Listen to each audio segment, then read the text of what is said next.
foi muito difícil entre os seres humanos, né?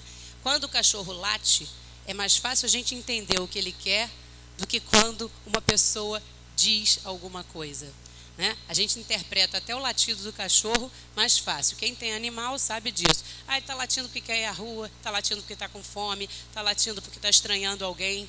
A gente sabe. Mas o ser humano, às vezes, ele diz: eu te amo, mas não está querendo dizer isso. O ser humano, muitas vezes, faz uma colocação e a gente diz: será que não era isso que você queria falar? E a gente se desentende, mesmo usando a palavra correta. Por quê? Porque a gente não se conhece. O grande caminho, a grande viagem do ser humano é o autoconhecimento. Sócrates, um antigo filósofo grego, dizia que a grande frase que o estimulava a viver era uma frase que existia no templo de Delfos. Essa frase existe lá até hoje na Grécia, que diz: conhece-te a ti mesmo. O autoconhecimento, eu diria que é a viagem mais profunda e perigosa que podemos ter. Como terapeuta e psicanalista, eu levo meus pacientes a isso. E a gente sabe que se autoconhecer é muitas vezes mais complicado do que conhecer e dar a volta no mundo inteiro.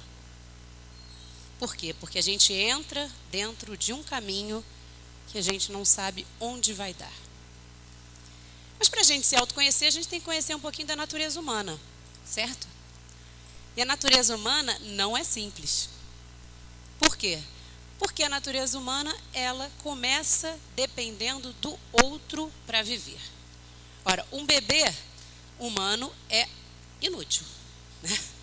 Vamos combinar que o bebê não sabe fazer nada. Todo mundo que tem contato com bebê, ou mães, ou tias, ou pais, todo mundo tem um contato com o bebê, ou já viu algum bebê. E sabe que o bebê não anda, não fala, não sabe se alimentar sozinho. A gente precisa do cuidado de outra pessoa, né? Pode ser a mãe, na melhor das hipóteses, o pai, ou até outra pessoa qualquer que cuide desse bebê. Na mais remota das hipóteses, essa pessoa precisa de 2 anos de cuidado de outro ser humano. Estou falando assim daquela criancinha super esperta que com 2 anos já está indo no vizinho pedir pão. Em geral, e infelizmente, os jovens estão precisando ficar em casa até 30 anos, mais ou menos, né? A gente tem cuidado demais dos filhos da gente. E eles estão ficando cada vez mais dependentes. Mas, pulando essa parte, o bebê precisa muito tempo de outro ser humano. Por quê?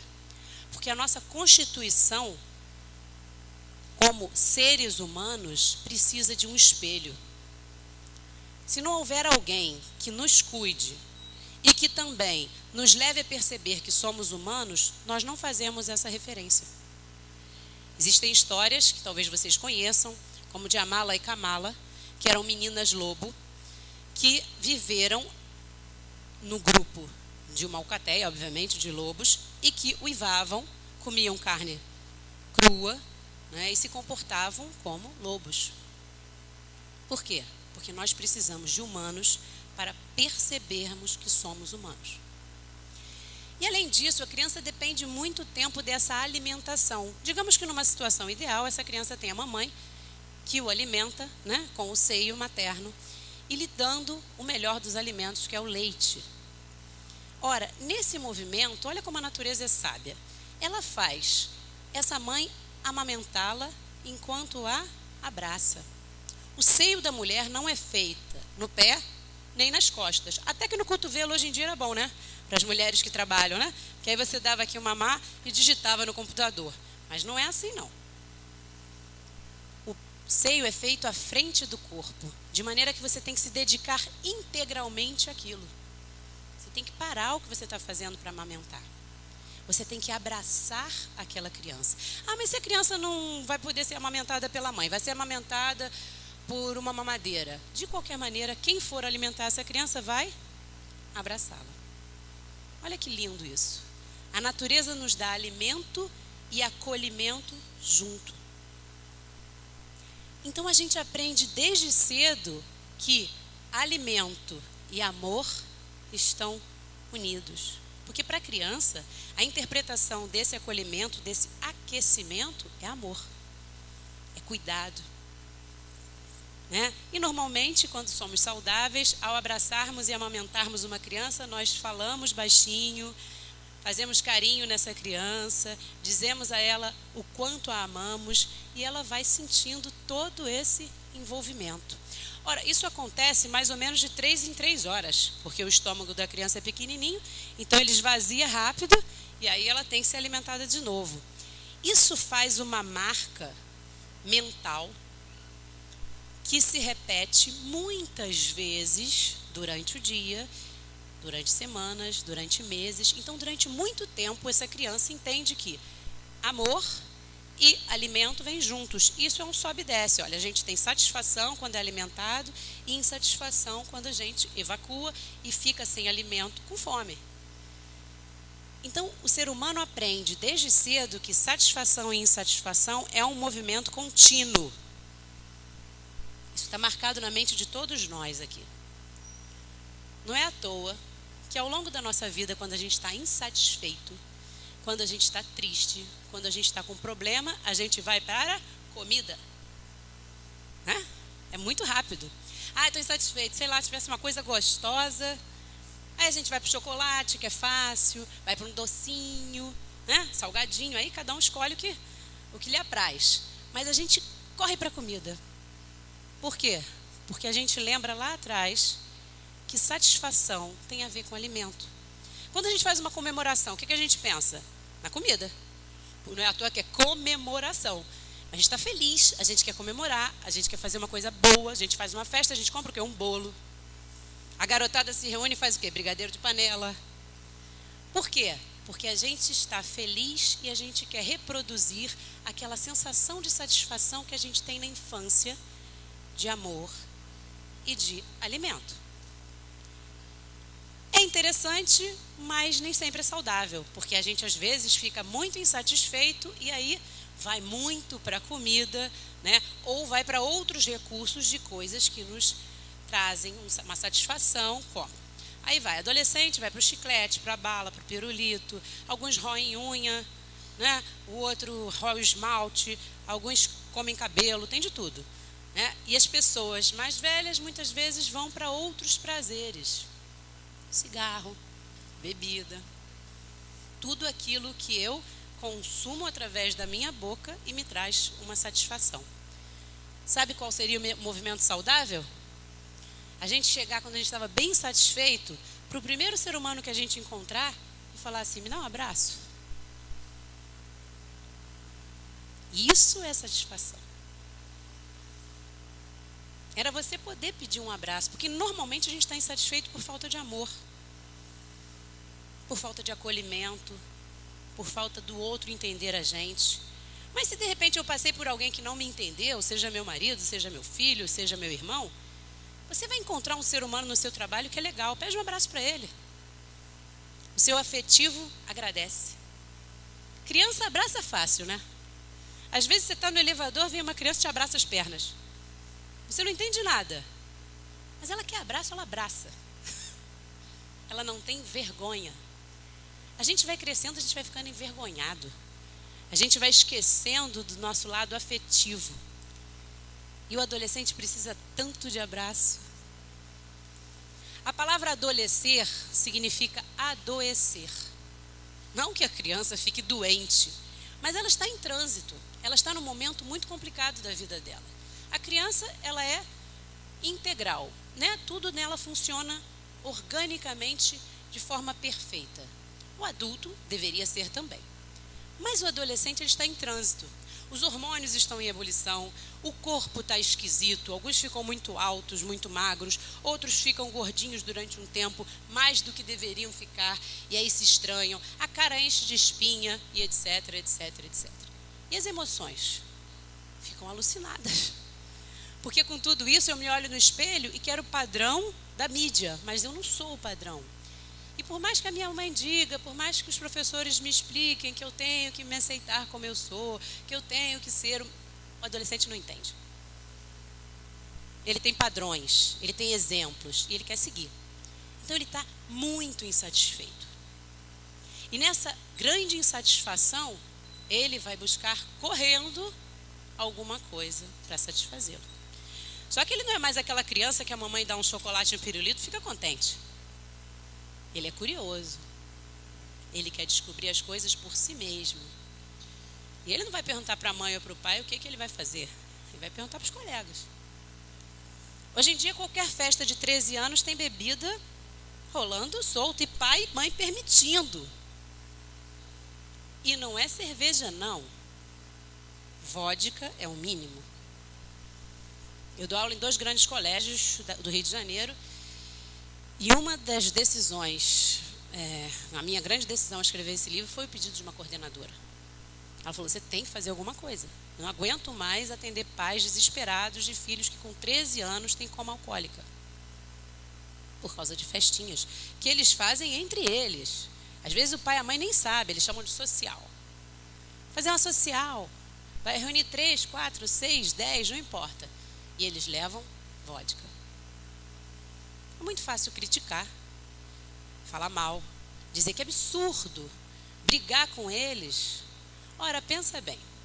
Eu tenho um sobrinho de 2 anos que ele adora rodar, né?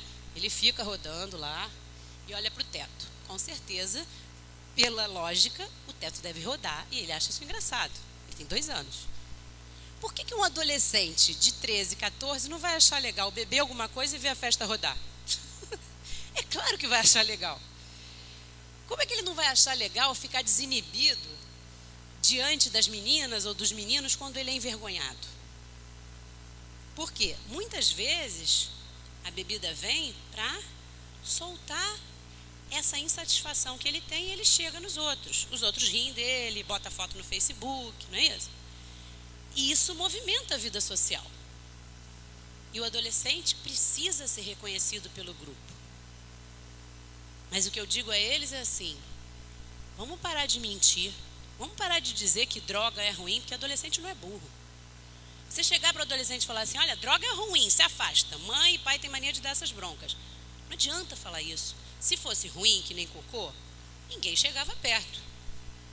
Ninguém leva um cocôzinho para casa para comer, todo mundo tem nojo. Ninguém pisa, né? Até pisar dá nojo. Droga não é isso. A droga é aparentemente prazerosa, né?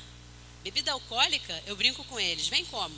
Um gelinho, frutinha e guarda-chuvinha. Eu não sei para que serve o guarda-chuvinha, tá? Mas vem com guarda-chuvinha. E é bonitinho, e dá uma onda, e tem açúcar. Então é uma coisa que é gostosa. A aparência é boa. O gostinho é agradável. A sensação, para a maioria, deve ser legal. Eu costumo dizer que tem gente que tem sorte. Eu, por exemplo, me considero uma pessoa de sorte, que eu tenho um fígado assim super sensível. Qualquer bebida alcoólica, não vou dizer que não já provei em festa, essas coisas, final de ano, toma aqui um champanhe, não sei o quê. Primeiro que eu não gosto do gosto mesmo, acho ruim. Mas bebi meia taça de vinho, já estragou minha noite. Então eu não provo nem a taça, nem o salgadinho, porque tudo bate no fígado e ele diz assim, não gosto disso. Mas eu nasci com sorte. Nem todo mundo nasce com essa sorte. A maioria bebe e gosta. A maioria se diverte com a bebida. E o adolescente não tem limite. Ele não sabe até onde ele pode ir. Em geral, ele vai até onde o corpo aguenta. Se estiver concorrendo com outro, então, pior ainda.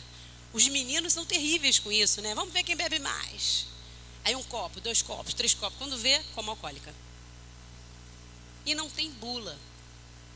O sonho de toda mãe é que a gente nascesse com uma bula ou com um manual, dizendo assim, sou alérgico a camarão. Porque aí a mamãe não dava camarão e ele nunca tinha problemas. Mas não é assim, né? As crianças nascem e o que a gente faz? A gente vai descobrindo aos poucos que ele é alérgico a isso, que ele tem um problema com aquilo. Da mesma forma, a dependência química. Hoje a gente tem um estudo muito sério, onde sabemos que até a 3ª geração de alcoólatras, os netos, no caso, estão comprometidos. Ou seja, se você tiver um avô, um tio-avô, um pai, ou um tio, um primo de 2º grau, que seja alcoólatra, tome cuidado. Porque existe no seu gene uma possibilidade de dependência química ao álcool muito grande. Então, ao você provar o álcool, ao você consumir o álcool, o seu corpo vai ter uma necessidade maior do que uma pessoa que não tenha essa dependência no gene. Isso a gente já tem esse estudo hoje. A gente não tem outros estudos em relação às outras drogas ilícitas, justamente porque são ilícitas. E aí você não pode fazer esse estudo. Mas eu diria, como psicanalista, pela minha observação há 12 anos em consultório, que existe sim uma tendência de algumas pessoas a serem dependentes, não necessariamente químicos, mas dependentes.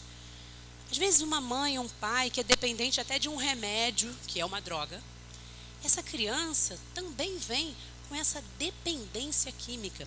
E hoje em dia a gente tem uma coisa extremamente perigosa, que as pessoas estão usando remédio assim, como se não fosse nada.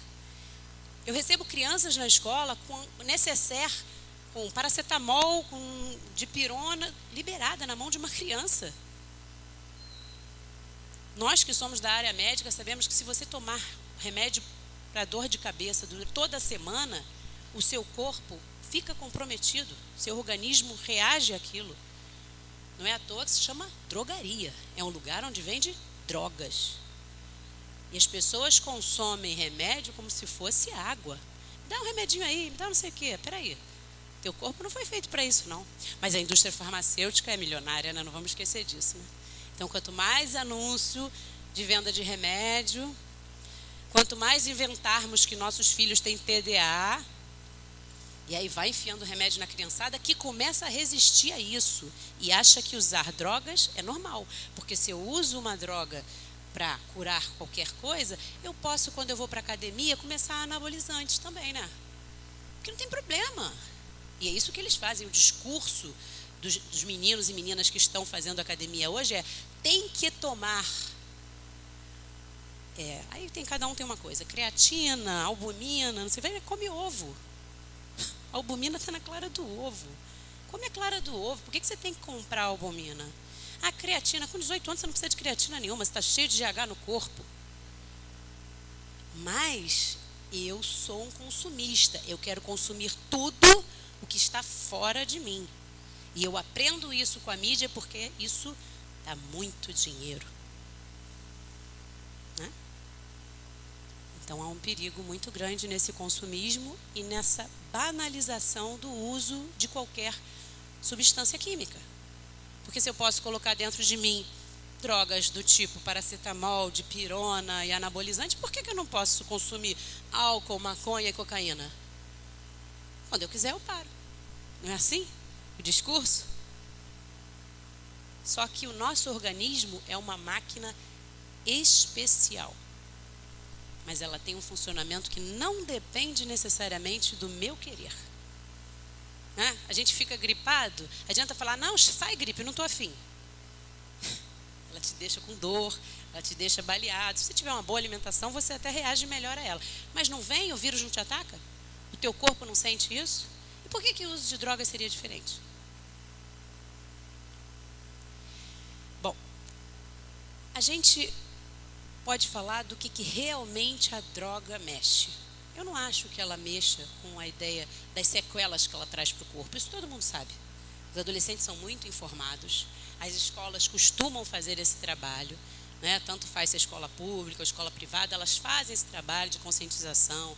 A própria televisão, de alguma forma, joga em alguns momentos informações. Eles têm a internet, onde eles pesquisam tudo. Então, todo mundo sabe que a maconha prejudica tais e tais áreas, que a cocaína prejudica tais... Isso aí não é o caso. Ninguém está aqui para falar disso. O que a droga atinge, e que é, para mim, o crucial, é o poder de escolha. Eu fico muito triste quando as pessoas preconceituosas falam dos usuários de uma maneira agressiva, né? A gente, infelizmente, está com um grande número de pessoas que usam o crack, que estão nas ruas, abandonadas, tristemente doentes. E a gente ouve gente da nossa sociedade falar: o cracudo. Devia bater na boca para falar um negócio desse, né? São pessoas doentes, são pessoas que estão precisando de ajuda, que estão desesperadas, que perderam o poder de escolha. Quer ver uma situação que vocês vão entender perfeitamente, né? Quem nunca teve proximidade com o uso de drogas vai entender o que eu falo, o que eu acho que é o poder de escolha. Mais facilmente, todos nós, ou grande parte de nós, foi assaltado, né? Infelizmente, tem muita agressividade na nossa cidade, né? E há 2 anos e meio atrás, mais ou menos, eu sofri um assalto bastante ruim, onde eu estava saindo de casa para trabalhar às 6h30 da manhã e, próximo à minha casa, eu fui abordada por 4 homens com armas de fogo. 2 colocaram 2 armas na minha cabeça e 2 colocaram 2 armas na cabeça da minha filha, que estava atrás do carro. No momento eu só pensei em, obviamente, entregar tudo e que eles não levassem a minha filha no carro. Mas ela foi rápida, saiu logo, eles eram 4, queriam um carro liberado para eles, então não tiveram essa intenção. Mas a partir do momento que entregamos os bens materiais e que eles foram embora, a sensação de impotência que me trouxe foi muito grande. Com 2 armas na cabeça, você perde o seu poder de escolha. Graças a Deus, eles não fizeram mal físico a nós 2. Mas se houvesse essa intenção, eu não teria tido escolha. Porque a minha vida estava diante daquelas 2 armas de fogo. E sabe o que o dependente químico sente quando ele depende da droga? Exatamente isso. Só que as armas não estão do lado de fora, estão do lado de dentro. Tem fuzis apontados para eles, dentro deles, dizendo: consuma o que eu quero. Isso é perder o poder de escolha. Então, quando a gente está diante de um dependente químico, a gente não pode julgá-lo. Lembre-se disso.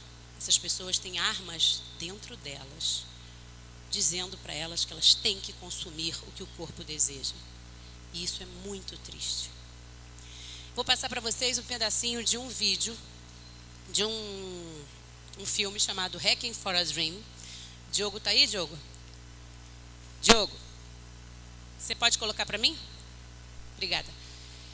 Então, ele está em inglês, não tem legenda, mas eu vou traduzindo, a linguagem é bem fácil. Eu gostaria que vocês observassem o que um dependente é levado a fazer diante da situação de abstinência. É um filme muito bom, recomendo a quem não conhece. É forte, mas é um filme que tem uma tópica interessante.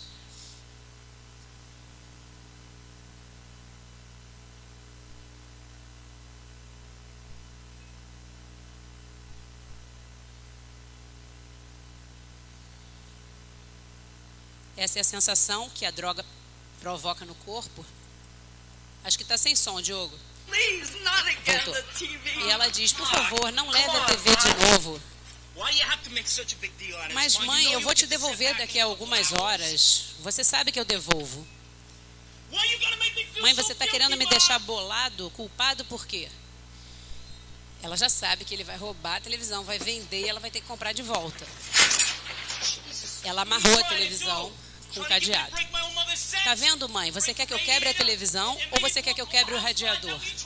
Por que você está fazendo isso comigo? Eu sou seu único filho, por que você faz isso? Aí ela devolve a chave porque ela está morrendo de medo, porque ele fica agressivo.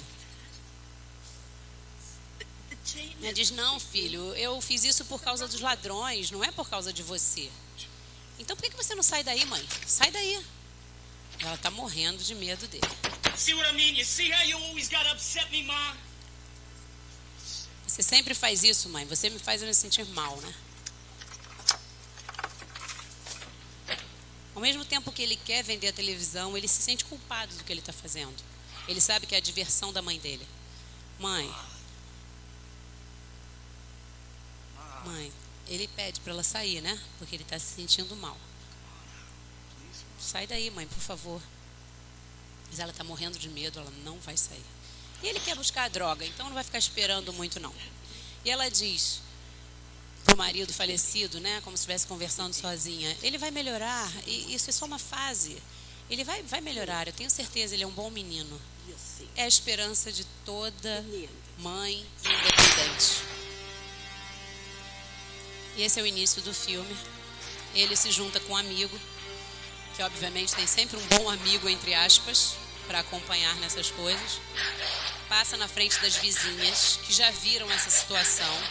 Você vê que ele perde a dignidade dele, o caráter, a vergonha, para buscar essa droga. A droga que ele consome é uma droga semelhante à cocaína, se chama Crystal.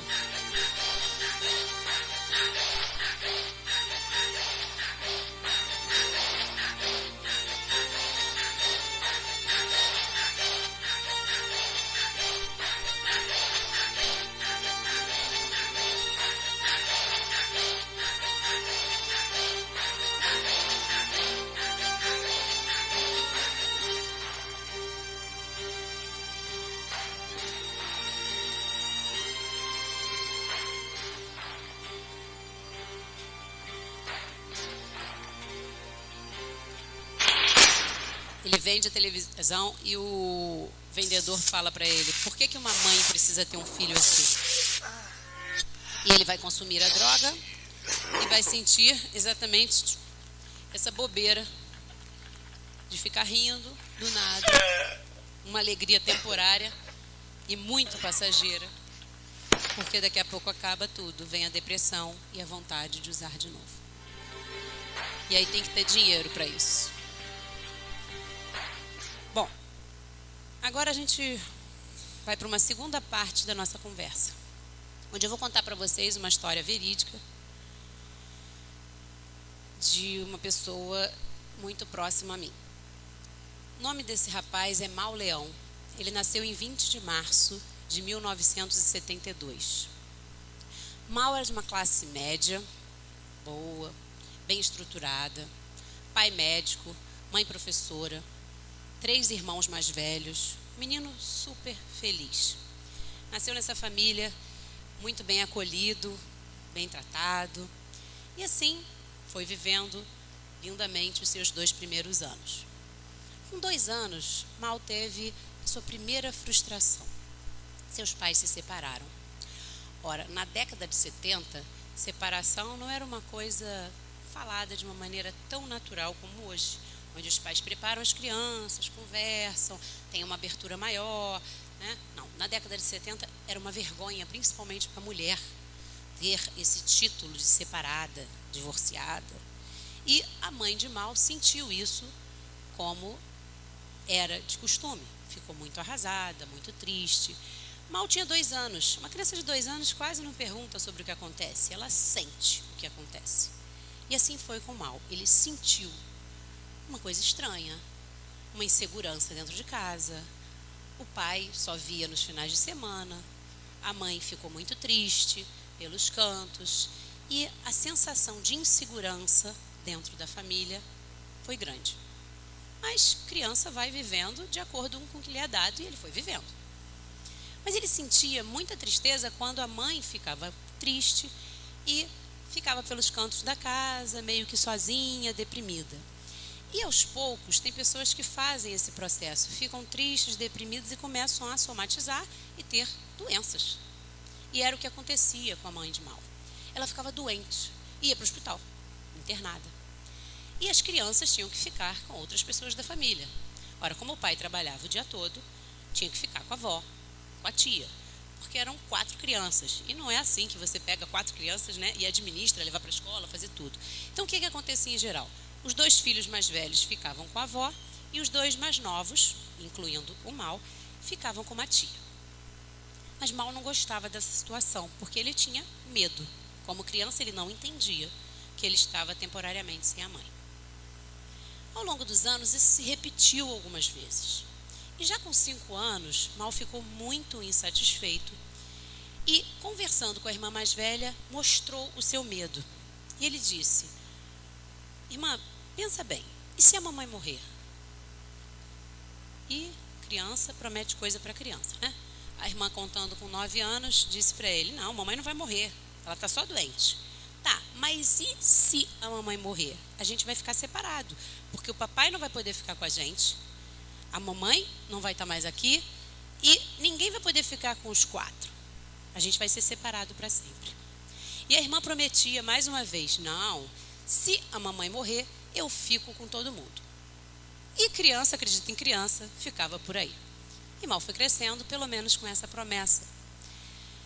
Graças a Deus, a mãe conheceu outra pessoa, ficou mais forte, o pai também conheceu outra pessoa, e aí formaram-se 2 novas famílias, muito boas.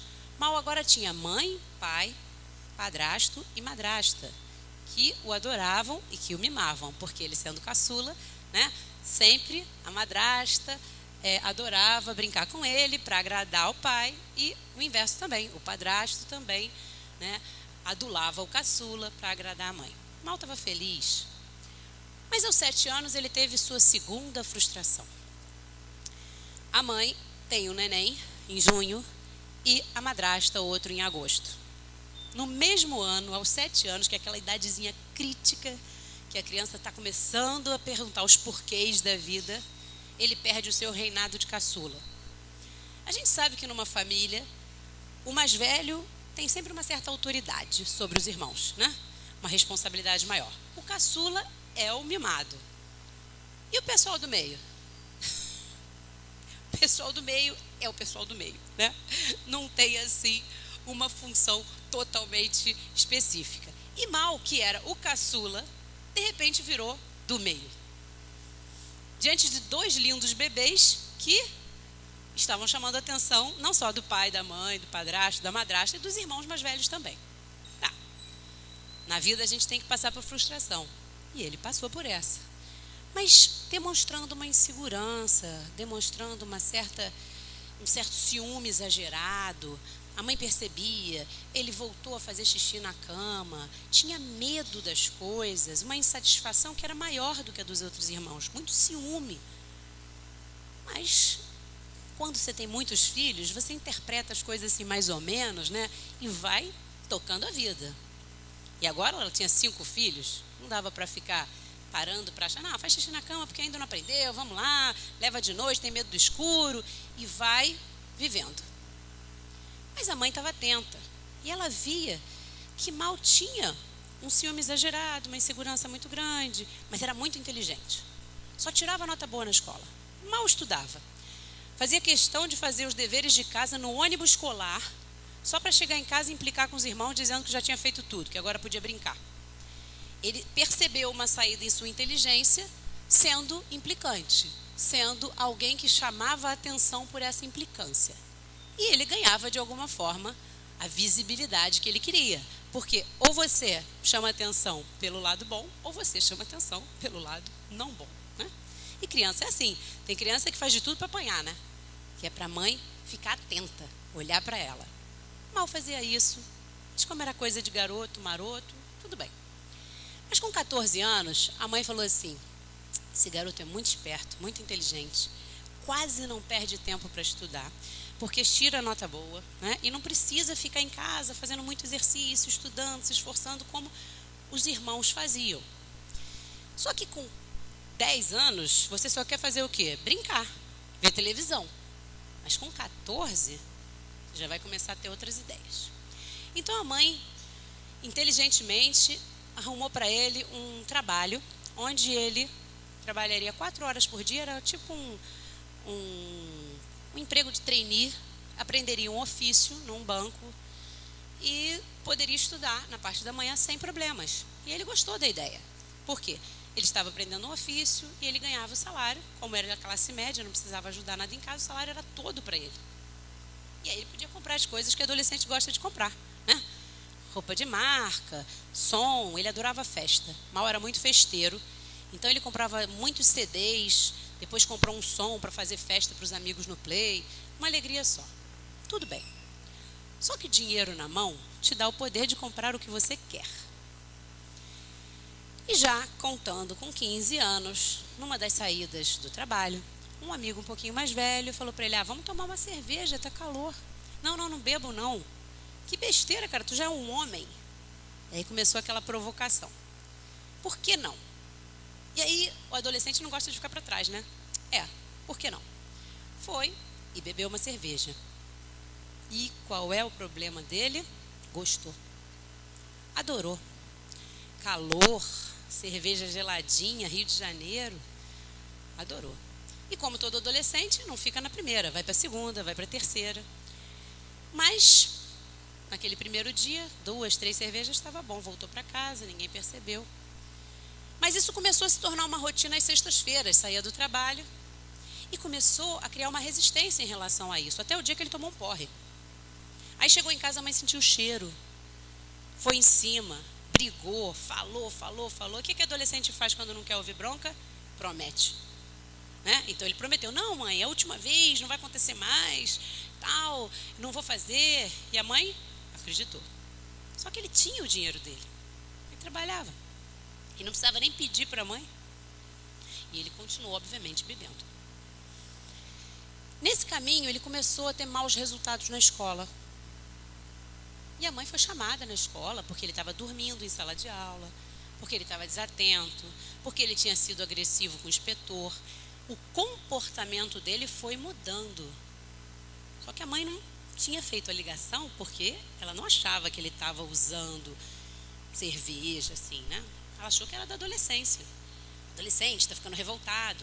Mas ele já estava usando a cerveja como um mecanismo de fuga interessante para ele, que ele deixava ele mais relaxado, ele era inseguro em relação às meninas, aí bebendo ele se sentia mais seguro para chegar nas meninas, mas isso também dava nele uma moleza, uma falta de vontade de estudar, de trabalhar, e no trabalho ele tinha que fazer uma prova para continuar lá dentro, uma vez por semestre. Na primeira prova ele não foi bem, a mãe achou estranho, porque ele era inteligente, por que ele não foi bem? E ela ficou em cima dele. Nessa insegurança, frequentando os bares, um amigo, entre aspas, falou para ele, você que devia fumar também, cigarro é muito bom. Vai te deixar mais relaxado ainda. Ora, na década de 80, cigarro não era ruim, né? A gente não falava mal de cigarro. Tinha propaganda de cigarro na televisão. Tinha uma propaganda muito famosa, não sei se alguns devem lembrar aqui, do Marlboro. Era uma propaganda bonita. Tinham 2 atores hollywoodianos andando a cavalo, numa relva e fumando. Eu acho engraçado porque o espectador, desculpa, é muito idiota, né? Como é que alguém cavalga fumando? Né? Não é uma atitude natural você cavalgar e fumar. Não é muito comum, nunca vi um jockey fumando. Mas propaganda é enganosa. E só um adendo. No INCA, eles fazem a prevenção anticâncer e eles contam a história desses 2 atores hollywoodianos que morreram de câncer no pulmão. Porque eles não só fumavam na propaganda, eles fumavam na vida real. Ora, mal estava nessa década em que fumar era estimulado pela mídia, onde seus pais fumavam nas festas e ninguém falava mal de fumar. Para ele era só uma questão de maioridade. Ora, porque se eu posso fumar com 18 anos, por que eu não posso antecipar para os 16? Antecipou. Mais uma droga na vida de mal. Cerveja e cigarro. E o comportamento mudando. Não passou na segunda prova do trabalho, foi demitido. E a coisa não ficou boa. A mãe, já aborrecida com essa situação, tentou ainda uma terceira prova, foi lá, falou que ele estava com problemas de prova, aquela coisa de mãe. Tentou negociar, falou, tá bem, vamos dar mais uma chance, porque ele era bom empregado e tal. Mas nesse tempo, a mãe teve que se mudar de bairro, por uma questão de que estava adquirindo um outro apartamento, e para ele ficaria muito ruim ir para esse bairro por causa do tempo que ele levava da escola para o trabalho e tal. Então ele foi morar com a avó. Morando com a avó, obviamente, achava que o neto é maravilhoso, tudo que o neto faz é lindo, e aí o olhar atento diminuiu, e ele adorou, porque agora ele fazia as coisas que ele tinha que fazer e a avó nem percebia. Chegava a dizer que estava cansado, nada, já estava até bêbado, ia para o quarto, a avó não sentia cheiro, não via, tadinho, está cansado, trabalha, estuda, coisa de vó. E assim ele foi se empolgando mais com as drogas. Não passou na terceira prova, saiu de vez, ficou só na escola, mal na escola, mas morando com a avó. Só que agora, não tendo trabalho, não tinha mais dinheiro.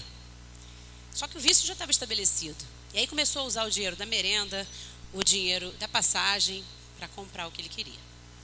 Estava namorando uma menina e muito ciumento. Numa dessas brigas, a avó presenciou na cozinha os gritos que ele dava com a menina. E a avó veio e interviu. Falou, o que está acontecendo? você é meu neto, você nunca falou assim com uma menina, você não vai falar assim com ela. E ele começou a se exaltar. Aí a menina, que já estava com o pote cheio, olhou para a avó e falou: sabe o que é? Está nervosinho assim porque não tem dinheiro para a bebida e para o cigarro. Aí foi tudo pro ventilador, né? A avó falou: o quê? Você bebe e fuma? Como assim?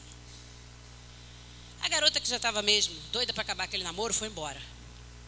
Mas o problema apareceu para mal. Aí a avó, numa situação dessa, chamou a mãe, que convocou o pai, que sentaram e conversaram seriamente com ele. E ele se achou no direito de dizer que ele queria aquilo. Então, se você quer aquilo, você vai fazer o seguinte: você vai trabalhar para sustentar o seu vício. Porque ainda estamos falando de drogas lícitas. E muitas vezes é a postura da família, né, fazer isso. Tudo bem, você quer bancar, você quer continuar usando, você acha que não faz mal para você, então faça isso com o seu dinheiro. Mas ele estava terminando o ensino médio. Tá bom, terminou o ensino médio e começou a trabalhar, não queria mais fazer vestibular. Por quê? Porque ele queria era trabalhar para ganhar dinheiro para usar. E nesse tempo, já com 18 anos, o irmão já morava sozinho. Ele começou a cantar o irmão para ir morar com o irmão. Por quê? Porque a avó agora já estava de olho, já estava ficando chata. Porque para o usuário, todo mundo que está a favor da sua saúde é chato. E aí ele foi para a casa do irmão. O irmão falou: tudo bem, desde que você divida as contas comigo, pode ficar aqui. Foi morar com o irmão mesmo, mais velho, que não vai falar nada. Irmão homem, não é? Cada um que crie-se sozinho. E ele trabalhava e dividia com o irmão, ia vivendo lá. Mas bar, né? Você vai conhecendo cada vez mais gente legal, entre aspas, né? E aí você já fuma, você já bebe cerveja, por que não conhecer a maconha? Não tem o discurso de que maconha não faz mal, de que maconha faz menos mal que cigarro? Tem discurso, né?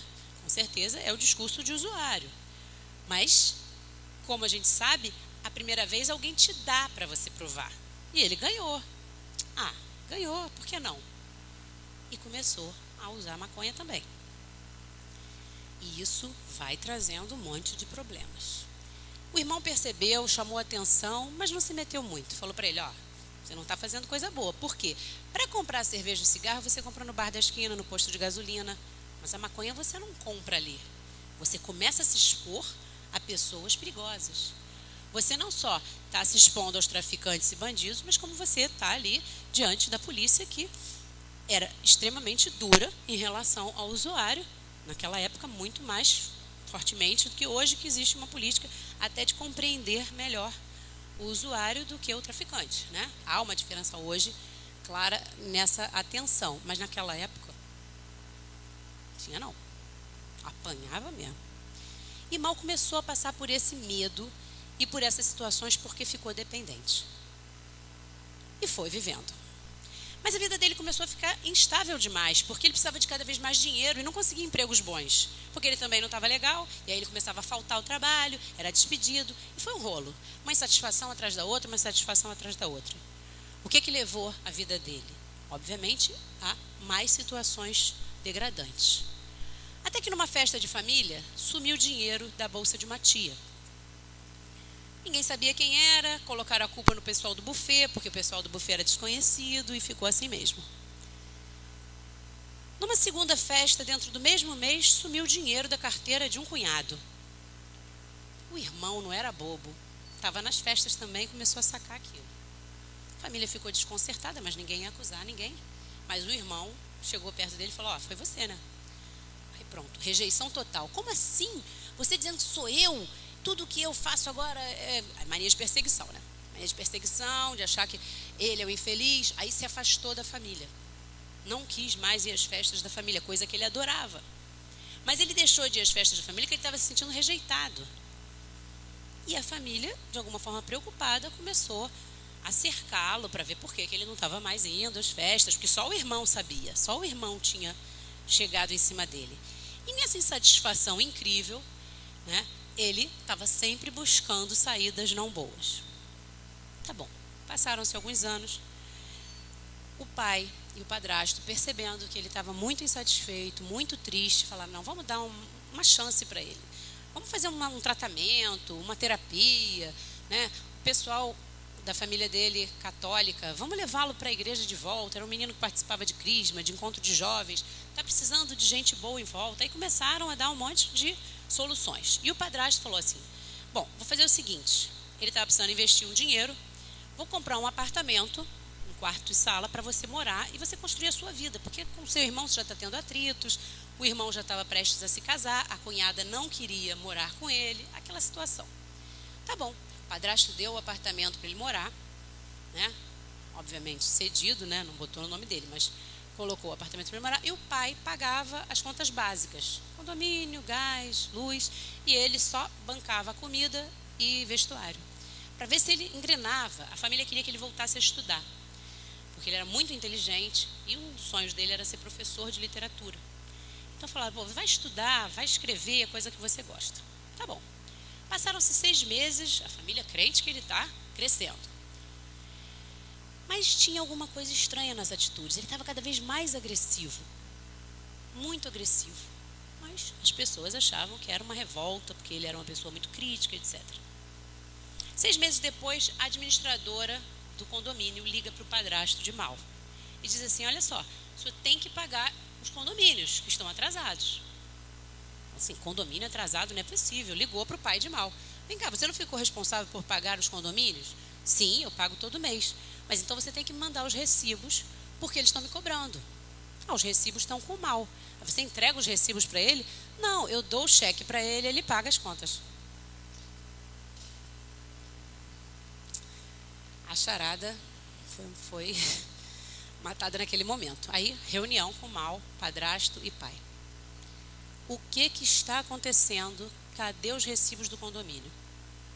Enrolou, disse que ia pegar, botaram ele na parede, começaram a questionar.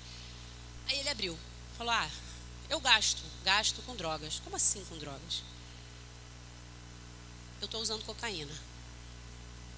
Porque a cocaína me deixa melhor, me deixa mais forte, me deixa mais poderoso, né? E vocês não me amam mesmo. E aí começou uma paranoia doida e o pai não entendia nada, o padrasto não entendia nada. E conversando com médicos da família, ele falou, não, vamos internar você. Porque agora você chegou no limite, você está usando dinheiro que seria para o seu bem-estar, para o mínimo que você tem que ter, que é abrigo, casa, para se drogar. E aí mal assumiu que estava realmente doente e foi internado aos 25 anos em Paracambi, numa clínica de internação, onde ele ficou 3 meses dentro dessa clínica, sendo tratado por um grupo muito competente. Lá tinha ajuda terapêutica em grupo, tinha trabalhos físicos, eles não podiam ficar desocupados, tinha esporte, alimentação e etc, etc, etc. Mal podia ver a família em alguns finais de semana e ele foi ficando limpo. E ele foi tendo outra percepção da vida que ele já não tinha há muitos anos. Foi quando ele escreveu parte de um livro que eu coloco neste miolo, né? Esse livro aqui eu escrevi sobre a história completa dele. O miolo é parte do diário dele. E eu gosto de ler o que ele diz que foram as sensações dele antes da droga e depois da droga. Ele diz assim, antes das drogas eu conhecia moças, brincava, jogava bola, ia a casa noturnas, cinema, shopping, namorava, gritava pelos meus direitos, brigava, estudava, trabalhava, ajudava as pessoas, participava de tudo, tinha dignidade, caráter e iniciativa. Depois das drogas, mudei meu comportamento com todos. Fiquei constantemente sem controle financeiro e sem dinheiro algum. Vendia os objetos que mais gostava por preços absurdamente irrisórios. Achava que todas as pessoas que me rodeavam não gostavam de mim. Passei a elogiar bandidos e traficantes. Muitas vezes ficava com os nervos abalados e agredia pessoas verbalmente. Tinha sempre a velha necessidade de querer mais. Pedi dinheiro a pessoas mais pobres que eu. Desfiz várias amizades. Depressão era uma rotina em minha vida. Quebrei vários objetos em momento de abstinência e ódio. Era excelente ator para enganar as pessoas. Roubei quando foi preciso das pessoas que eu mais amava. Mentia e me habituava com a mentira.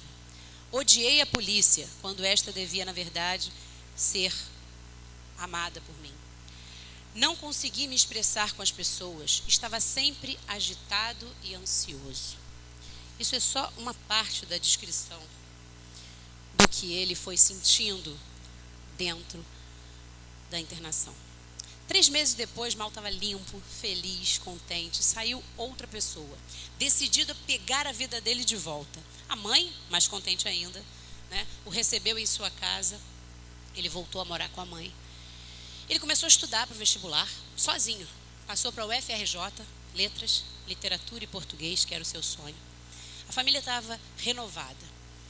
Começaram, obviamente, o tratamento no NA, que é o Narcóticos Anônimos, o MAL, e o NAU-ANON, que é o apoio à família, a mãe e a irmã mais velha. Os outros tinham sempre uma desculpa de que não dava tempo, que o trabalho não dava, e aquela coisa. Sempre tem uma parte da família que acompanha o dependente e tem aquela parte que acha que o problema é dele, não é meu. Quando, na verdade, a gente sabe que a família toda adoece. Mas tudo bem. Mal foi levando a sua vida, voltando a trabalhar em alguns períodos, mas as insatisfações aparecem. A vida é cheia de sobes e desces. A gente tem que cuidar disso. E a mãe, percebendo isso, que ele estava às vezes um pouquinho para baixo, falava: filho, vai fazer uma terapia particular também. Só o NA vai tratar o grupo, mas você precisa se cuidar com o pessoal. Não, terapia, o homem resiste muito à terapia. Não, terapia não, você não, já faço o NA, tá bom. Foi levando, mas a mãe esperta, olhando, falou: esse menino está meio para baixo. Aí falou para ele: por que você não vai fazer um curso de datilografia? Hoje em dia a gente manda para informática, né? Naquela época era datilografia. Era escritor, gostava de escrever, nada melhor do que datilografar rápido. Então ele foi fazer esse curso.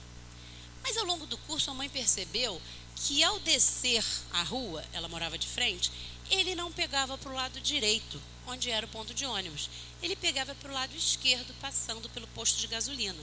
Ele não dirigia. A mãe ficou com aquela pulga atrás da orelha. Coisa de mãe.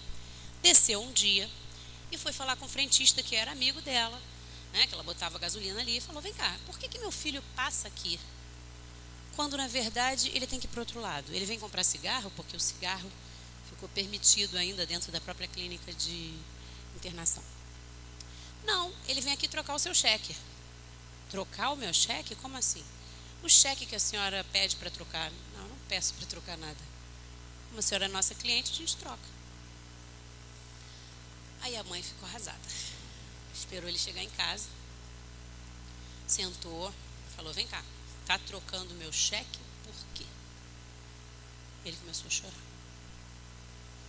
Mãe, eu sou doente. Meu corpo pede a cocaína e eu voltei a usar. Mas eu uso só às vezes. Aí ela começou, né? Tem uma hora que o pote da mãe também enche.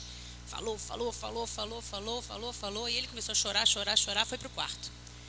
E como mais uma vez a esperança de mãe não morre, foi pro quarto, vai ver que vai bater a cabeça lá no chão e vai tomar jeito.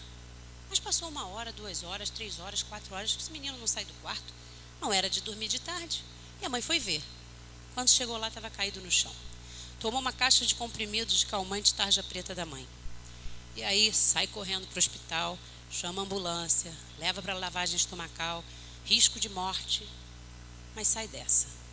Volta para casa, meio baleado. No dia seguinte, a mãe espera.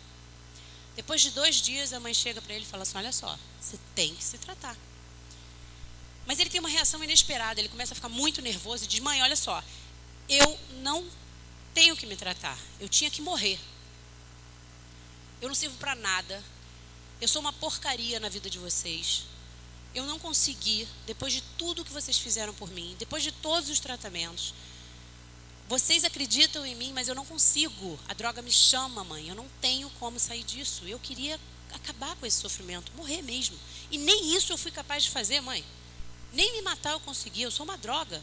E aí a mãe: calma, filho, você não é uma droga, você é uma pessoa que a gente ama, aquele papo de mãe. Mas ele falou: faz o seguinte, mãe, me interna urgente, porque eu tô com tanta raiva, tô tão agressivo que eu acho que eu vou avançar em você. Aí a mãe ficou com medo. Como assim? Olha o poder de escolha indo pelo ralo aí. Ele já não tinha mais poder de escolha nenhum. O corpo dele só queria droga. Ele já estava percebendo que ele não ia respeitar nem a própria mãe. Aí a mãe ficou desesperada, ligou para pessoas da família e falaram: internação urgente assim? Não tem. Hoje em dia até tem algumas clínicas aí caríssimas, né? Com a média de R$ 1.500 por dia. Mas naquele momento ela falou assim: não sei o que fazer.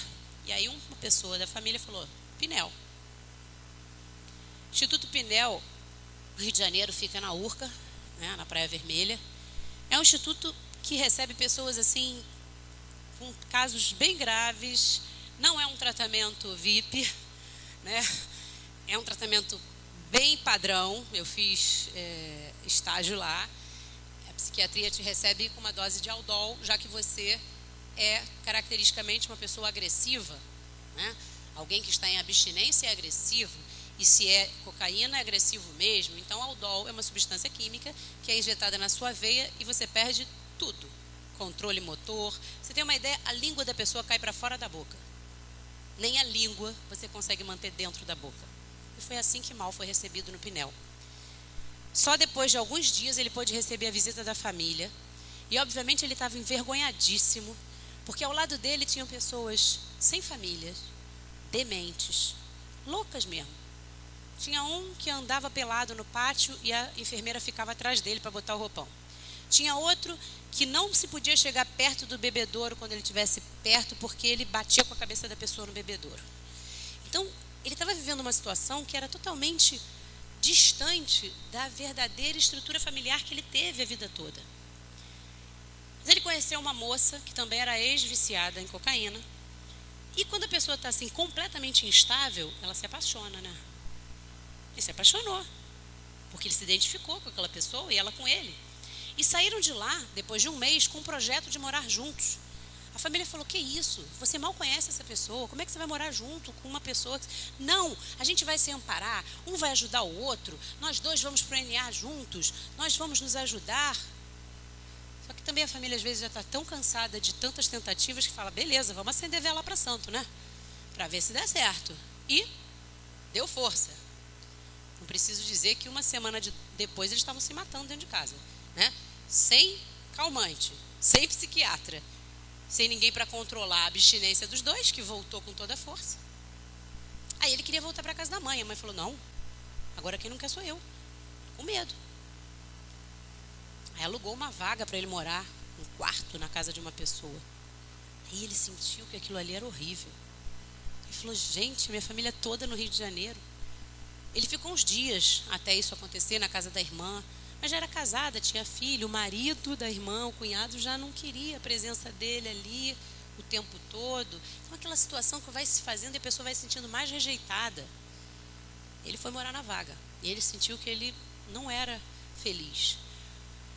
Foi trabalhar, tentou voltar a estudar, mas o tempo não dava. Aí foi buscando a vida dele, buscando... Até que ele conseguiu, trabalhando, alugar o seu próprio apartamento e começar a namorar uma moça bem legal. Quando as coisas pareciam que estavam caminhando bem, Mal fica gripado. E nessa gripe, uma semana depois, uma pneumonia. Todo mundo achou estranho aquilo. Da pneumonia, água na pleura. Doença séria. Foi internado na Santa Casa de Misericórdia com urgência. Risco de morte. Por quê? Porque o corpo já estava baleado de tantos anos de droga. Ele vai ficando frágil, né? A imunidade baixa. E aí, o que podia ser simples, gripe, foi evoluindo rapidamente. Agora que Mal estava trabalhando, com uma pessoa legal, estudando de novo, risco de morte. A mãe falou: não é possível. Todo dia a mãe se revezava com a irmã na visita para levar coisas extras, porque a Santa Casa também não estava passando por um momento bom, não tinha nem algodão. E todo mundo já achando que Mal ia dessa para melhor. Tristes. Mas milagrosamente, 1 mês e meio depois, Mal sai curado da Santa Casa. E a mãe feliz da vida. Mas ele volta para a casa dele, que ele alugou sozinho. A namorada já se afastou um pouco, ele era muito ciumento, ela era cantora, mas ficou uma grande amiga. E ele voltou a trabalhar, estava concluindo a faculdade, já com 29 anos, e com aquela grande amiga. A vida dele estava muito boa, a família mais tranquila em relação à independência que ele adquiriu, estava sempre no NA, limpo. Até que um dia a ex-namorada liga para ele, por ser grande amiga, e diz: olha, eu tenho uma boa notícia para você. Ele diz: qual é? Vou ficar noiva. Noiva? Mas noiva por quê? Ah, aquele cara que você me apresentou outro dia, não tem nada a ver. Uma coisa é namorar, outra coisa é ficar noiva. Noiva é muito sério. E aí tenta se meter um pouquinho na vida, né? Porque ainda gostava um pouquinho dela. Ah, vamos nos encontrar para a gente conversar sobre isso. Ah, tá bom. Era um sábado. Vamos encontrar hoje à noite? Vamos. Marcaram 8 horas da noite para comer uma pizza. Deu 8 horas, ela não chegou. Aí ele tentou falar com ela por telefone, ela não atendia. Ficou chateado. Falou: poxa, me deu um bolo? Pleno sábado à noite? Ah, o irmão morava perto. Foi lá na casa do irmão e pediu emprestado o videocassete. A irmã falou assim: poxa, eu não posso te emprestar agora porque os meus filhos estão vendo. Passa mais tarde, que as crianças vão dormir cedo, e aí eu te empresto. Ah, ficou chateado de novo. Que droga, tudo que eu quero, não consigo, olha a insatisfação. Ah, vou fazer um churrasco em casa. Ele cozinhava muito bem. Vou fazer um churrasco para mim. Tem uma carne lá e tal. Pô, mas está calor, né? Churrasco. Uma cervejinha. Uma cervejinha dentro de casa não vai fazer mal. Aí foi comprar cerveja no bar próximo. Chegou lá, comprou 2 garrafas. Quem ele encontra? Um colega, entre aspas, da época, né? Oh, quanto tempo e tal, não sei o que. Aí tá comprando uma cerveja. Aí eu vou para casa, eu vou fazer lá uma carninha e tal, vou ver uma televisão. Pô, não quer um papelote? Cocaína. Não, quero não, eu tô devagar. Mas insistiu. Levazinho, só um. E aquela coisa de homem que não diz não, para não ficar sem graça. Tá bom, eu levo aí. Mas levou sem a intenção de usar, mas levou. Chegou em casa, começou a fazer a carne, começou a beber cerveja e o corpo começou a pedir. Segurando a onda, falou: não vou usar. Mas o corpo está pedindo, está sozinho, está insatisfeito. Começou a lembrar da ex-namorada que deu o bolo e tal. Ah, vou dar uma cheiradinha, não vai ser um papel. Mas ele estava limpo há muito tempo. E o corpo, quando fica limpo muito tempo, ele fica muito suscetível. Tudo quanto é paranoia volta, toda a sensação parece que vem muito mais forte. E aí ele cheirou. E a paranoia veio. Aí todos os problemas que ele já teve na família, tudo que ele se sentia rejeitado, o abandono, o medo e outras coisas mais que ele já sentia, era uma pessoa muito intuitiva, começou com a sensação de que alguma coisa vai entrar nesse apartamento, aí fechou as janelas do apartamento e ficou trancado ali dentro e andando para um lado e para o outro, ligou para algumas pessoas da família que, incrivelmente, não estavam em casa, né? Não conseguiu falar com ninguém, conseguiu falar com uma pessoa que estava mais distante, do Rio de Janeiro, e essa pessoa falou: fica calmo, não está acontecendo nada disso, e daqui a pouco vai passar, vai descansar, deu os conselhos, mas ele desligou na cara e ele não disse que estava em casa. Então essa pessoa não sabia onde ele estava. E assim ele foi tendo paranoia até 4 da manhã. 4 da manhã ele tinha certeza que aquela pessoa, aquele espírito ia invadir a casa dele para matá-lo. E ele começou a olhar no olho mágico sem parar, os vizinhos ouvindo os barulhos, mas as pessoas não se metem na vida individual das outras, né? Essa coisa do vizinho hoje em dia é muito distante do outro. E assim as pessoas não se manifestaram. Deu 4h30, 4h40, ele resolveu sair de casa. Saiu de casa e ao sair de casa ele olhou para a descida da escada e falou: não vou descer não, porque o espírito está lá embaixo e vai me matar. Eu vou subir. Subiu e se escondeu perto da antena de televisão, no telhado. Mas quando estava próximo de 10:05, ele sentiu a presença daquele espírito e aquela presença foi lhe fazendo muito mal. Ele olhou para trás e sentiu que tinha um vulto e andou na direção do telhado. Só que era um prédio velho, terceiro andar, uma telha velha, um homem de 72 quilos. Ao chegar próximo do final da telha, a telha não aguentou o seu peso e rompeu. Mal caiu em pé, quebrando as 2 pernas, que se inverteram, e tombou ao chão. Não bateu com a cabeça, mas o impacto do seu peso com o chão fez com que o baço rompesse, hemorragia interna e perfuração do pulmão por uma das costelas. Foi levado com vida para o hospital do Andaraí pelos bombeiros, porque os vizinhos já ouviam a movimentação e se chamaram rapidamente. Mas ele entrou no corredor do hospital e deu o seu último suspiro diante do enfermeiro. Eu conto essa história com tanta proximidade, porque Mauleão é o pseudônimo de Maurício Obadia, meu irmão caçula. Fui eu, a irmã mais velha, que prometi para ele que eu ficaria com ele se a minha mãe morresse. Minha mãe está viva, mas a droga levou meu irmão de mim. A droga me fez estudar muito o ser humano para ajudar as pessoas. Eu lembro que quando meu irmão faleceu, eu tive que ir ao hospital para vê-lo e ao IML para reconhecer o corpo, porque meu pai estava em estado de choque e minha mãe surtada. Meus irmãos não queriam se aproximar. Eu fiquei uma semana sem chorar, porque eu tinha que cuidar de tudo para dar entrada nas coisas, porque uma pessoa falecida não pode ficar solta. Uma semana depois, a gente teve a missa de 7º dia, porque somos muito católicos. E eu acho que é o que nos ampara. E eu pude escrever essas palavras para o meu irmão que eu gostaria de dividir para finalizar com vocês. Maurício, cuide-se bem. A vida está tão difícil sem você. Talvez porque eu nunca tenha imaginado sem o seu sorriso largo, suas revisões sobre o que eu escrevo, sem suas reclamações e ideias inovadoras em educação, sem a sua esperança em nosso mundo. Volta, filho pródigo, à casa do pai, porque você sempre foi assim, aquele que saiu da casa dos pais para ganhar o mundo e vivê-lo em suas intensidades. Volta ao colo daquele que lhe enviou a nós e que lhe quis de volta. De uma forma ou de outra, nós sabemos que viver é uma arte, em cada dificuldade e surpresa que a vida nos apresenta. Vivemos intensamente, sabendo que os limites existem e que nós nem sempre compreendemos onde eles estão. À casa do Pai voltas e eu sei que Ele lhe recebe de braços abertos. Ainda que para isso nos prive de abraçar o seu corpo e sentir o suor pingando o ar que respiravas. Quem sou eu sem a sua presença? Não sei. Você me deixou sem o mesmo ar que eu respirava, irmão.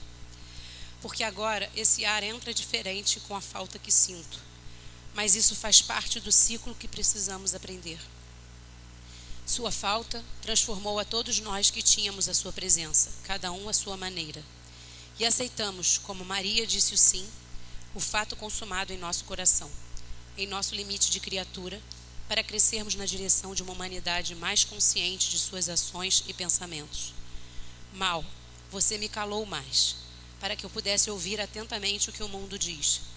E isso ninguém vai mudar, porque este é o lugar que a tua vida abriu em meu peito quando nasceste e que está sendo transformada com a saudade que deixas. O amor não diminuiu, mas me transformou sem a sua revisão no que eu escrevo e sinto. Que Deus nos abençoe a todos.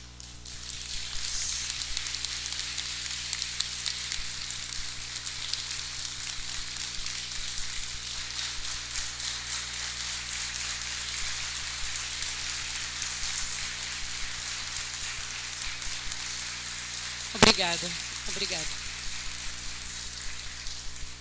Eu gostaria de dividir com vocês as fotos do meu irmão, só para vocês terem um pouco da lembrança dele. Diogo, você pode passar o segundo vídeo, por favor? Enquanto eu me recomponho um pouquinho.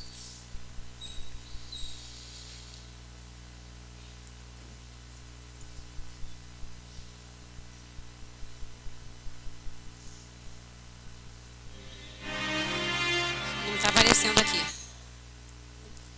O projetor não está ligado.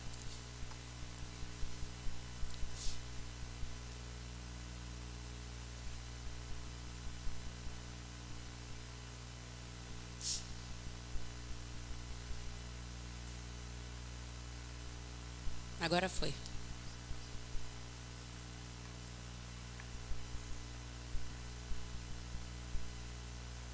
Essas são as imagens do meu irmão. Nós o chamávamos de Maurício. Ele era um bebê bonitinho, né? Com a minha irmã na escola. no batizado do meu irmão mais novo, brincando no prédio, com a nossa família, com um colega numa festa, com a minha mãe, com a turma dele de pré-vestibular que esteve presente no enterro, na clínica de internação em Paracambi, no apartamento dele, com meu pai. E infelizmente, como eu digo, para que isso fique claro, que muitas das pessoas que usam drogas não estão aqui para compartilhar, talvez a maior parte delas, essa é a certidão de óbito do meu irmão, que é a última marca que ele deixou nesse mundo para nós.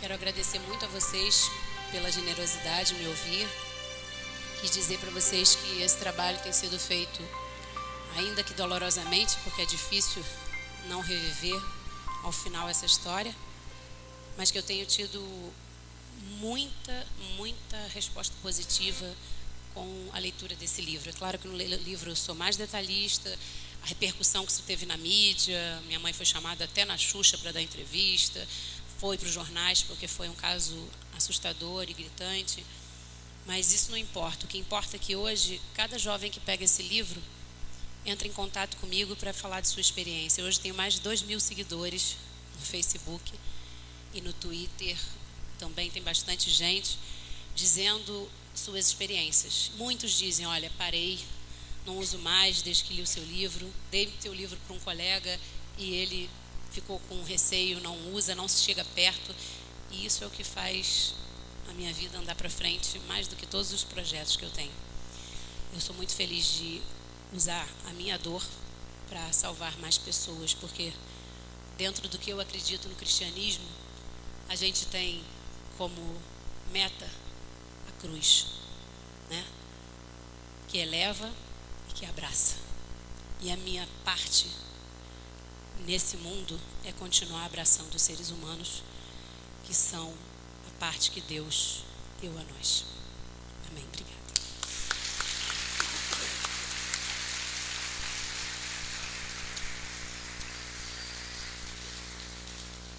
Eu quero pedir, por gentileza, a nossa secretária Cris Mansur, do CEPRED, para que entregue o certificado também a Samanta Albadia.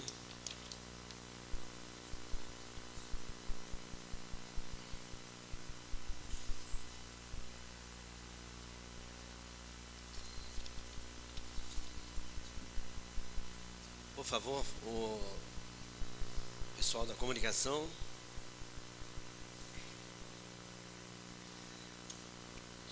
Aí está Samanta Albadia, psicanalista, filósofa, autora do livro Eu me livro da prisão das drogas até o fim. Dizer o que, não é, gente? Só quem tem problemas na família, nesse nível, é que sabe a dor.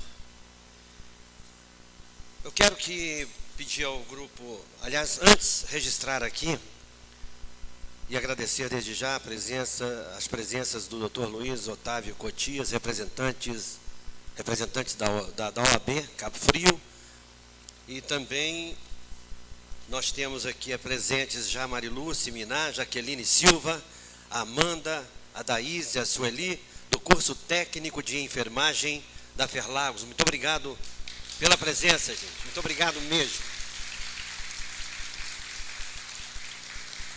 E trazer aqui um abraço a todos, a secretária, Dr. Cláudio Mansur, um abraço do deputado federal, Dr. Paulo César, que infelizmente não pôde comparecer porque ele está em Brasília com seus afazeres, Dr. Cláudio, e ele está enviando aí um abraço a todos os componentes da mesa e a todos presentes nesse plenário. A apresentação Agradecer a presença, ele mandou aqui, está aí o representante, Luiz Antônio de Melo Cotias, ele é assessor parlamentar do deputado Dr. Paulo César, ele veio representá-lo. Muito obrigado, seja bem-vindo. Vamos convidar a apresentação, o Coral Cristolândia, mais uma vez. Por gentileza, vocês podem fazer mais uma apresentação para nos alegrar um pouquinho o nosso